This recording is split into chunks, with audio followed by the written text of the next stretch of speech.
I wanted to do a quick video here on the company GiveWell and the charity reviews that this site does. It's going to be kind of an in-depth topic, cover a lot of things, but I think you guys will enjoy it. So let's start off by looking at the GiveWell site. If you can see here, they have a list of top charities that they recommend donating to. So let's take a look at that. So as of the time that we're looking at it right now in 2016, they have a list of 4 top charities as well as some other standout charities in the list. So I wanted to quickly just kind of go through what these top charities are. The first charity under the recommended charities that GiveWell provides is the Against Malaria Foundation. This is a charity that distributes bed knitting at a pretty inexpensive cost. So malaria is one of the top killers worldwide, and so the Against Malaria Foundation, GiveWell's surveyed and done some research on the company about their practices and decided that the company was transparent enough under review to give them a recommendation as a top charity. So I'll go into this a little bit more later, but let me talk about the second and third. These are both deworming charities. So they provide, I believe, antibiotics or treatments for deworming. So for a cost of a certain amount, some children will be dewormed. So it's another one of these cost-effective charities that GiveWell has recommended after review. And then the fourth is Give Directly, which is a little bit different from the other three, since it's more of a quality of living charity. It donates to individuals in Kenya and basically determines if they can get small grants of money without strings attached.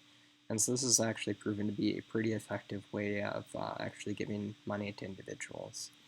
I was thinking about doing too a review of Kiva, since it's kind of similar in idea, but Kiva is a little bit different since they actually do microfinance or small loans to individuals, whereas Give Directly is a little bit different since they give money directly to individuals. So one of the themes that comes about with GiveWell is cost effectiveness of donation and cost effectiveness of money that's donated to these charities. And so one of the ideas that I wanted to bring up is this TED Talk by Peter Singer, which is regarding specifically individuals that donate to charities and how money can be best spent. For example, like the trade-offs that an individual faces in the United States. It's relatively privileged, and the trade-offs of, say, buying a car versus, donating to charity, and what points are the trade-offs for that. So I kind of wanted to go into that. If you haven't watched this video, I'd highly recommend doing that. But there's a lot of different other individuals that have looked at this kind of, thought process about, cost-effective charities. And I wanted to bring up this article specifically. So you can see here the cost of saving a life, for example. In Peter Singer's talk, he gives a figure of saying that this is I think $25 to $100 to save a life. Or the example that he gives is the cost of a nice pair of shoes. Well, the analysis, I was going to show this in a sec here, that GiveWell has kind of done too. If you look at this Against Malaria Foundation, the average cost to save a life, by their estimates, factoring in for the amount of lives that are saved per bed net, is roughly, they were guessing, $2,300, which, as he kind of brings up, I think in this article, um, the trade-offs of giving and saving a life for $25 versus saving a life for $2,300 is, I think, quite a different trade-off for most people, since it's one is money that's maybe sitting around, and the other one is something that's actually quite a bit more dear to people. And so I guess that's the trade-off, and I guess what GiveWell tries to achieve through their research on top charities is finding the best way maybe to give to charities. I don't know if I can find it here too, but one of the things that they talk about is for the really low cost preventative measures that save lives. A lot of these are actually, they talk about the difference between charities that are underfunded versus the charities that are that have achieved their goals. And so most of the charities that GiveWell recommends is they have some sort of a funding deficit or a funding need by individuals. And so if you look at companies and their ability to absorb more funding, this is one of the things that GiveWell looks at and determines how the ability of an organization to manage funds that they're given. So there's, I guess, a lot of factors that go into charities and how they invest their funds and that sort of thing. And it's a pretty in-depth topic, but the research that GiveWell does, in my opinion, is really well done, and they seem to be very transparent in their process of how they donate to charities. So that's kind of why I recommend this site for people that are interested in learning more and donating to charities and donating effectively. One other thing that I would bring up really quickly here, that's kind of an interesting thing that I found on their site. If you look at their blog, it has a lot of really good information. But this is from 2014. Again, I should probably bring up the GiveWell. They've kind of stated too in their transparency or their mistakes that they said is in the past they've kind of always, or they've changed the tone of the site quite a bit.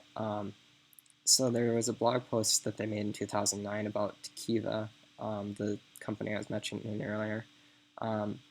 And they said one of their shortfalls or shortcomings was they had tone issues and being maybe a little bit more aggressive, or maybe not making, they didn't want readers to form bad assumptions just on a short article. So I thought that was kind of cool. But back in 2014, I believe this is still kind of relevant to the GiveWell organization. They did an analysis of costs per equivalent life saved.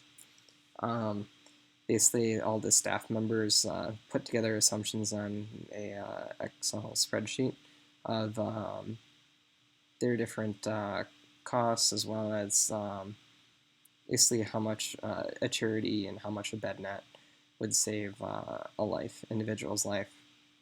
So you can look through the numbers on this if you're interested. It's on the GiveWell blog, I believe, under, I can post it in the link section on this. But you can look and you can see the assumptions for the bed netting, some of their deworming, and the cost per life saved, which I think was the big one for me when I saw it, which is this 2,800 number. And they've released this spreadsheet in the past too, and the numbers have came out to be a little bit differently.